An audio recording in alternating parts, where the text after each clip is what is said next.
बिछिया मोरमुल हराम के हवाले से असिस्टेंट कमिश्नर हाला डॉक्टर मुज़ाहिर बुढ़ो तंबूरा चौक बिछिया पहुंची कराड़ के कप ते लगल गैर कानूनी मनियारी बाज़ार और पोस्ट ऑफिस ते लगल नाजायज़ हद दखलियों हटाई वयूं। तंबूरा चौक ते लगल मनियारी बाज़ार रेहड़ा गाडा केबिनो पार्किंग हटाए उन खिलाफ कार्रवाई कई वई। इन मौके ते असिस्टेंट कमिश्नर हाला मुज़ाहिर अली बुढ़ो चयो आहे त मोरमुल हराम के हवाले से हर साल जीअं हिन साल भी वधंदड़ नाजायज़ हद दखलियों हटाई वयूं आहिनि। मोरमुल हराम दौरान काफ़िलनि जी रूट के मुताबिक रोड रस्तनि तां नाजायज़ हद दखलियों ऐं कब्ज़ा माफ़िया ख़िलाफ़ कार्रवाई कई आहे।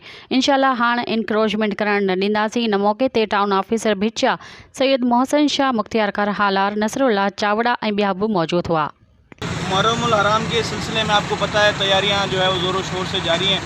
ये जो मुक़द्दस महीना है इसमें आपको पता है कि सिक्योरिटी रिस्क बहुत है और बिछिया का जो हमारा दरगाह है वो वैसे भी सेंसिटिव है।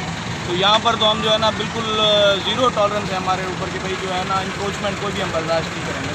अब देखिए जो है मेहरबानी है वाइस चेयरमैन साहब की वो मौजूद हैं, SHO हमारे मौजूद हैं, मेरे मुख्तियारकार मौजूद हैं और आप देख रहे हैं कि कार्रवाई हो रही है। कहीं पर भी इंशाल्लाह जो है ना कोई भी सिक्योरिटी लैब्स हम नहीं छोड़ना चाहते और आवाम से भी यही रिक्वेस्ट है कि वो हमारा साथ दें और ये जो 10 दिन है जो अधूरा है उसको अच्छे तरीके से हम निकालें। मज़ीद ख़बरन ऐं तफ़सीलात लाइ विज़िट कयो असांजी वेबसाइट www.awamiNewsHD.com ऐं ॾिसंदा रहो अवामी न्यूज़ HD।